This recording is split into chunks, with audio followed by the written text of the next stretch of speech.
Supreme court ने उत्तर प्रदेश के 25,000 मदरसों के 17 लाख छात्रों को बड़ी राहत दी है। कोर्ट ने यूपी मदरसा एक्ट 2004 मामले में इलाहाबाद हाई कोर्ट के फैसले पर रोक लगा दी है।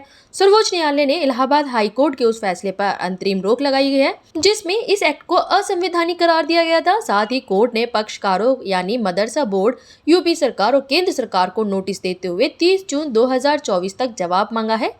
फिलहाल 2004 के मदरसा बोर्ड कानून के तहत ही मदरसों में पढ़ाई लिखाई चलती रहेगी। सुप्रीम कोर्ट ने अपने आदेश में कहा कि इलाहाबाद हाई कोर्ट का फैसला प्रथम दृष्टया सही नहीं है, क्योंकि हाई कोर्ट का ये कहना सही नहीं है कि यह धर्मनिरपेक्षता का उल्लंघन है। खुद यूपी सरकार ने भी हाई कोर्ट में एक्ट का बचाव किया था। हाई कोर्ट ने 2004 एक्ट को असंवैधानिक करार दिया था। सुप्रीम कोर्ट ने इस मामले में सरकार और अन्य को नोटिस जारी किया है। इलाहाबाद हाईकोर्ट की लखनऊ पीठ ने UP board of Madrasa education act 2004 को असंवैधानिक करार दिया था। इस आदेश को सुप्रीम कोर्ट में चुनौती दी गई थी। यूपी मदरसा एक्ट को रद्द करने के लिए इलाहाबाद हाईकोर्ट के फैसले को चुनौती देने वाली याचिका पर सुप्रीम कोर्ट में chief justice DY Chandrachud, justice JB Pardiwala और जस्टिस मनोज मिश्रा की बेंच सुनवाई कर रही है। शुक्रवार को सुप्रीम कोर्ट में सुनवाई के दौरान कोर्ट ने यूपी सरकार से पूछा कि क्या हम ये मान लें कि राज्य ने हाई कोर्ट में कानून का बचाव किया है। उत्तर प्रदेश सरकार की तरफ से ASG KM नटराज ने कहा कि हमने हाई कोर्ट में इसका बचाव किया था, लेकिन हाई कोर्ट के कानून को रद्द करने के बाद हमने फैसले को स्वीकार कर लिया है।